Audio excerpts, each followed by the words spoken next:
একটা সময় ছিল যখন আমাদের বাড়িতে খাসির মাংস ছাড়া অন্য কোনো মাংস হতোই না, কারণ অন্য কোনো মাংস কেউ কোনো দিন আমরা খাইও নি। কিন্তু সময়ের সাথে সাথে আজ সব কিছুই পরিবর্তন হয়ে গেছে। বাড়ির কিছু সদস্যের ডাক্তারের বিধিনিষেধের পর এই খাসির মাংস খাওয়া একদমই পার্মানেন্ট বন্ধই হয়ে গেছে।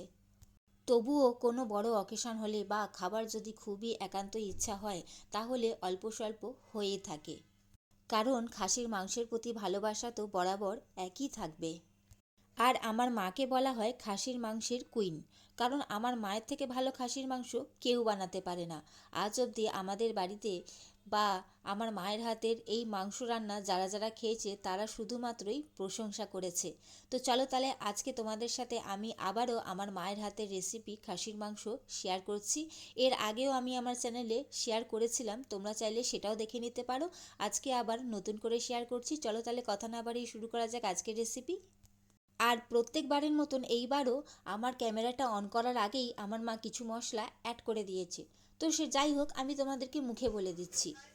সবার প্রথমে মাংসটা ম্যারিনেট করে নিতে হবে। তার জন্য এখানে নেওয়া হয়েছে পরিমাণ মতন নুন, হলুদ গুঁড়ো, কাশ্মীরি লঙ্কার গুঁড়ো, ধনে গুঁড়ো, জিরের গুঁড়ো আর সামান্য সর্ষের তেল দেওয়া হয়েছে।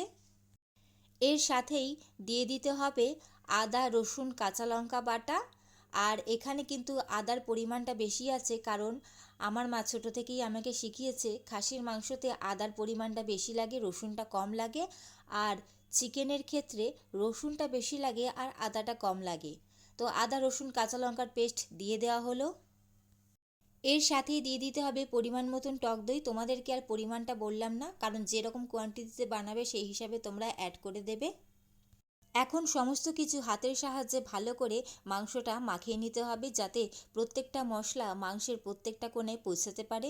কারণ যত সুন্দর করে মাখা হবে তত কিন্তু মাংসের টেস্ট বেশি হয়। মাংসটা ভালো করে মাখিয়ে কম করে 1 ঘন্টা রেখে দেবে। তোমাদের হাতে যদি সময় কম থাকে তাহলে কম করে 30 মিনিট কিন্তু মাখিয়ে রাখতেই হবে, তাহলে কিন্তু মাংসের টেস্ট অনেক বেশি হয়।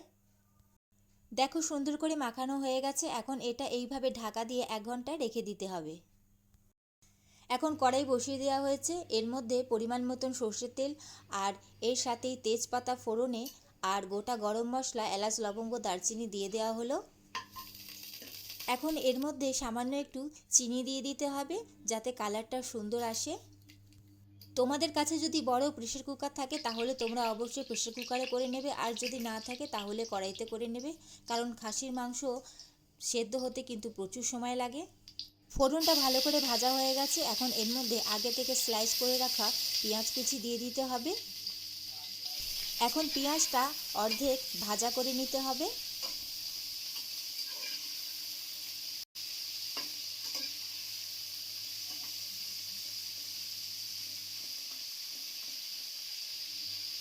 পেঁয়াজটা যাতে তাড়াতাড়ি সফট হয়ে যায় তার জন্য একটু সামান্য নুন দিয়ে দিতে হবে।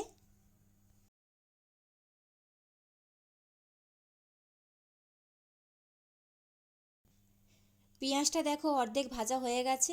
এখন ম্যারিনেট করা মাটনটা এর মধ্যে অ্যাড করে দিতে হবে।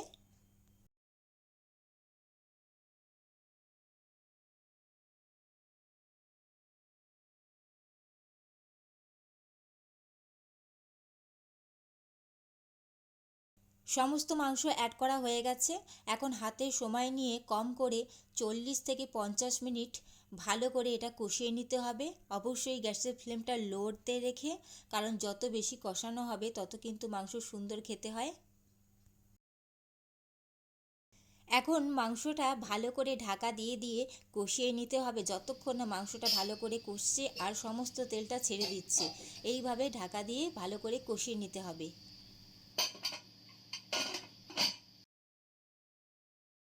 মাঝে মাঝে ঢাকা খুলে অবশ্যই একটু নাড়াচাড়া দিয়ে দিতে হবে। আর খাসির মাংস সেদ্ধ হতে কিন্তু অনেকটাই বেশি সময় লাগে, তাই ভালো করে মাংসটা হাতে সময় নিয়ে কষিয়ে নিতে হবে।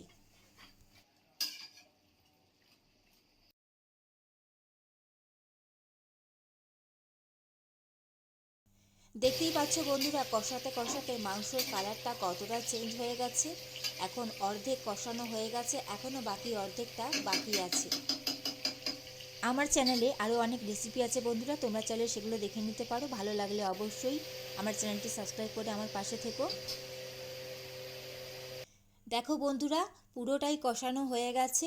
এখন অনেকটাই জল বেরিয়ে গেছে মাংস থেকে, আর পেঁয়াজগুলো সমস্তটাই গলে গেছে কষাতে কষাতে। এখন এর মধ্যে আগে থেকে কেটে ধুয়ে রাখা আলুগুলো অ্যাড করে দিতে হবে।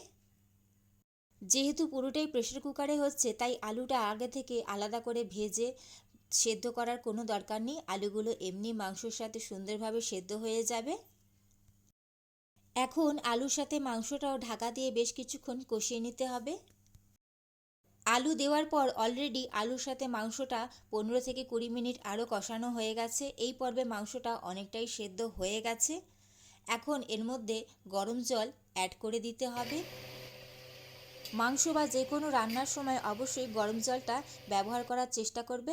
এখন পরিমাণ মতন গরম জল দিয়ে দেওয়া হয়েছে। এখন ঢাকা দিয়ে মাংসটা সেদ্ধ করে নিতে হবে। মাংস সেদ্ধ হয়ে যাওয়ার পর এই প্রেসার কুকারটা এইভাবে আরও আধা ঘন্টা স্টিমে রেখে দেওয়া হয়। ফাইনালি তোমাদেরকে ঢাকা খুলিয়ে দেখাচ্ছি। দেখো কত সুন্দর কালার এসছে আর কত সুন্দর দেখতে টেস্টি লাগছে। ঠিক সেই রকমই খেতেও কিন্তু খুবই সুন্দর হয়। তো কেমন লাগলো তোমাদের আজকের এই মটনের রেসিপি? অবশ্যই সেটা কমেন্ট করে জানাবে। ভালো লাগলে লাইক কমেন্ট শেয়ার করে দিও। এবং এই রকম সুন্দর সুন্দর রেসিপি পাওয়ার জন্য অবশ্যই আমার চ্যানেলটি সাবস্ক্রাইব করে আমার পাশে থেকে বন্ধুরা। চলো তাহলে আজকের মতন আসি, দেখা হচ্ছে আবার খুব তাড়াতাড়ি নতুন কোনো রেসিপি নিয়ে। ততক্ষণ তোমরা ভালো থেকো, সুস্থ থেকো। চলো টাটা।